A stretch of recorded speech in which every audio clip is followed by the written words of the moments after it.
اولین بار در مورخه 27 تیر ماه متوجه شدیم که مورچه ها بر فراز تپه‌ای واقع در قسمت شمالی گرد که همجوار کوهی به نام کوه شهیدان است در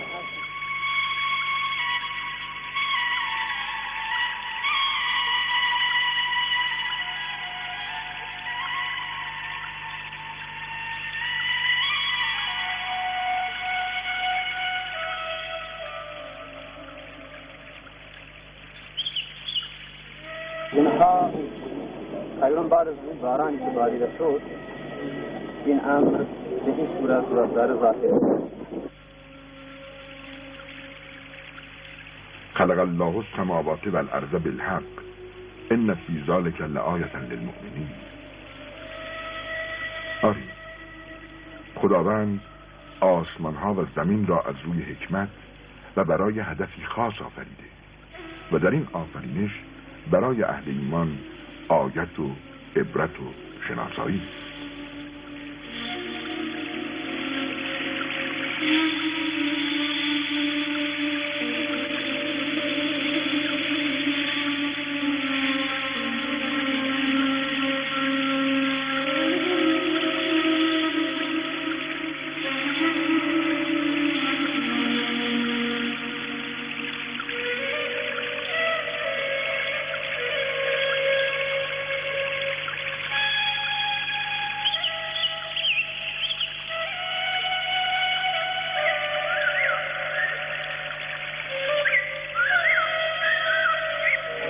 الله و محمد را نقش می‌بندند که مشابه هم در چند نقطه دیگر به فواصل نزدیک انجام گردیده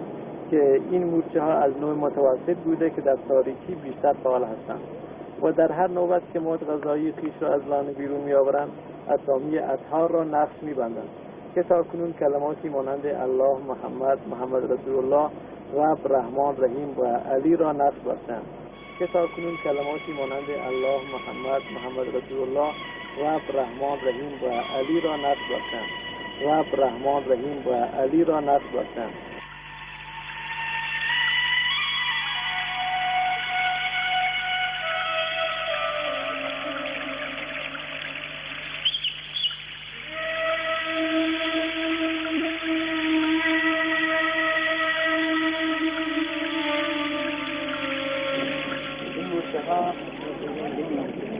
اشیا را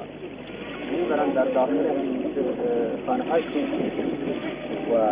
به مسئله اونها را بیرون میبرند. به صورت این چیزهایی که ترتیب میدن با هم فرق میکنند. حالا دیروز اینجا لفظ محمد شکل خیلی بزرگ خانه نوشته شده و اینجا که نیمش هست تقریبا کلا دایره مانند بود و چیزی هم در داخلش نبود و لفظ الله خیلی لفظ حروف بزرگ نوشته شده. لفظ احمد هم شده و اونجا ما هم رفته بودیم دیروز تقریبا قبل از عصر هیچ چیزی مشاهده نکردیم، همه روی هم ریخته شده. البته امروز که رفتیم خیلی قشنگ خانه اینا را جمع آوری کرده بودن به صورت دایره مانندی. لفظ الله را در داخل دائره و لفظ محمد را همچنان ترتیب داده بودن و اونجا که بهداری تقریبا هم شیحت اونجا مارک جمهوری اسلامی لفظ الله خیلی ترتیب و جالب و زیبا ترتیب داده و هموست خدایی که از آسمان ها باران فرو بارید تا بدان هر گونه نبات و رویدنی را برویانیم. سبزه ها را از زمین برون آریم و در آن سبزه ها دانه هایی که به روی هم انباشته و پیچیده شدند پدیدار سازیم و از شکوفه های درخت نخل، خوشه های به هم پیوسته خرما و باغستان های انگور و زیتون و انار که برخی شبیه به هم و بعضی نامشابهند بیافریم. هنگامی که میوه های این درختان پدید می آید و به ثمر می رسد با چشم تعقل به آنها بنگرید